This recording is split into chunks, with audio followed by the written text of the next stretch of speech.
before that, to the best of my recollection. Certainly nothing like this, where you walk into a room and there's a sea of reporters.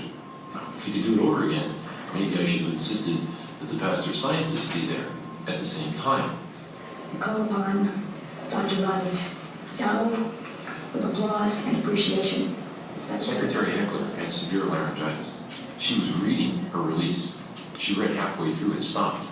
The release was available for the whole audience. The release clearly gave full credit to the pastor scientist. I called Gallo before the press conference, asked him to mention what we had done. And he called me after the conference saying, no, everything is over, now I said what you asked for. But actually, that's not exactly that. There has never been any fights or controversies between us and a group in France. I came back from a meeting astounded to see this kind of discussion. He was caught into this political maelstrom that was generated by the administration making this announcement. Realized this administration was already starting to get criticized appropriately for their inaction on AIDS. And now they had something that they could hang their political hat on, and it's that a government laboratory discovered the cause of AIDS. The fact that it was a year after the discovery by another laboratory seemed to be immaterial to them. The French were very upset because they felt the world was ignoring them. Now all interests were shifting to this giant, well-funded laboratory in the National Cancer Institute compared to this small laboratory at the Institut Pasteur. So it was a David and Goliath situation, but Goliath was winning. What most upset the French was that the virus was named HTLV3, which the French had called LAV. I was really surprised about the press conference myself. I really think that was a mistake to call HTLV. So I was really scientifically upset about that. Concerning Bob Gallo, I was not surprised because he still at that time was not convinced completely that he was not HTLV related. So I was not so surprised. It was a question of prestige. You know, the United States had spent a lot of money already on that disease, and they wanted to be the first. It was a very exciting time. It turned out to be a nightmare because suddenly this world of science that I wanted to unify and put forward to a very clear wall to the public was, one, split down the middle, and two, now the public had two viruses that caused AIDS. One was called LAV and the other one was called HTLV3.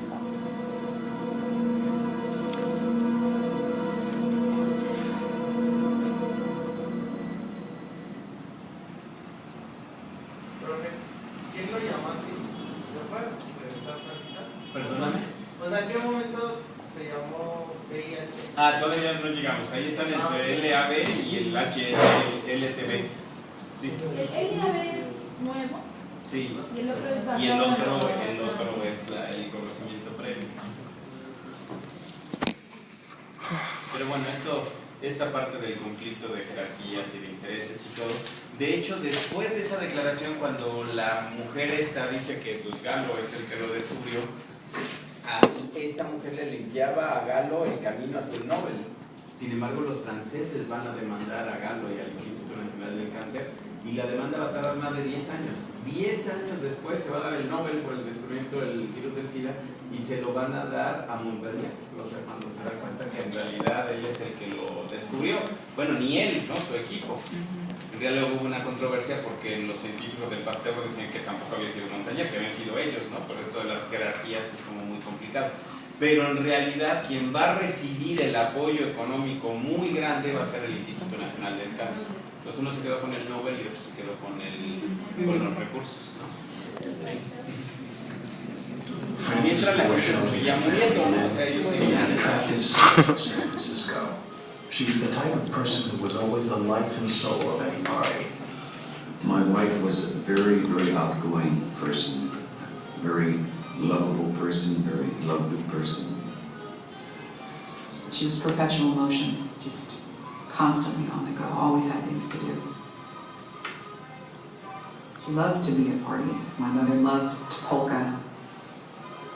My younger brother was getting married, and she wanted to be able to dance at his wedding and wanted to enjoy herself. So she decided to have a hip operation. Knowing it might involve a transfusion, her husband paid close attention to what was being said on television. When someone gives a unit of blood here, it goes through 8 different tests, but there's still no way to know for sure if there's AIDS in the blood. But blood bank officials are confident that their blood is safe. In August of 1984, 4 months after the AIDS virus had been announced, Mrs. Borchelt went into the hospital. When asked if she was willing to have a transfusion, she said no. She didn't like the idea of someone else's blood inside her. Unknown to her family, she was given 3 pints. Right from the time that they let her out of the hospital, she came home with a fever of 102. She practically did. We had to carry her up the stairs. She couldn't walk. She went to her son's wedding, but instead of dancing, she could hardly walk. It was a medical encyclopedia of different illnesses. She developed discharges from strange parts of her body. She lost weight. She had night sweats. It was one different doctor after the other. The psoriasis made her practically insane, to the point of where I wanted to put gloves on her hands to keep her from scratching her body. It looked as if she had been in a fire. Her whole body was completely awash in sores.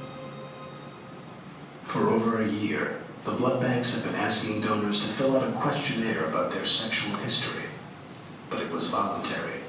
What they were doing was handing them a piece of paper saying there's a new disease. If you've had multiple sexual partners, we ask that you not donate blood. In other words, they were asking the donors to screen themselves. They had abrogated their responsibility as physicians to screen these donors.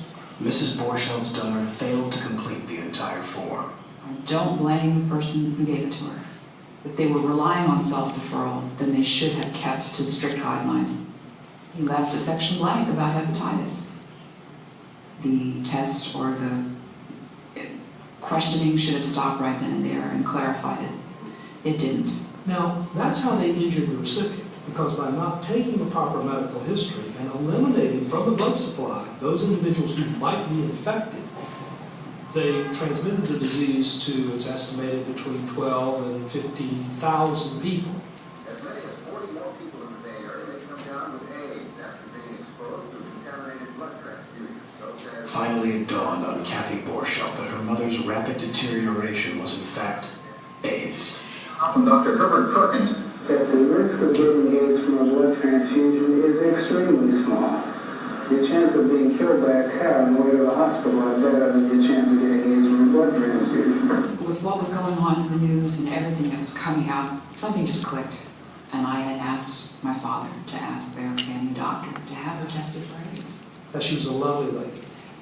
She actually heard that some woman had been infected from a transfusion while she was lying up in the hospital and told her family that. I've heard on television that there's some woman who's caught AIDS from a transfusion, and the family knew it was her. And only later did she come to learn that it was her. As Frances Borchelt lay dying, the drug companies were working on manufacturing a blood test, but the blood banks still stubbornly refused to adopt screening measures. In the fall of 1984, Abbott Laboratories developed the ELISA test to see if blood was infected. And they went to a number of different blood banks around the nation to start using the test to test it, to see how accurate it was. And what they started finding was that there were people coming into those blood banks to give blood who were testing positive. And so as early as October of 1984, the blood bankers knew, based on tests they were doing in their own blood banks, that there were infected people walking in the door. And they did not change what they were doing until that test was licensed on March the 15th, 1985. The test we are licensing today is the answer to the prayers of thousands of Americans facing surgery or otherwise requiring blood. It is designed to screen blood. What should have been a moment of triumph for science had already turned sour. The investigation of Bob Gallo caused increasing tension in the AIDS research community. The questions continued unabated about certain practices in Gallo's lab. The French became increasingly bitter at what they saw as inadequate recognition of their achievements. I think the history is clear-cut. The first isolation of a virus later shown to be the AIDS virus was at the Pasteur Institute. The compelling evidence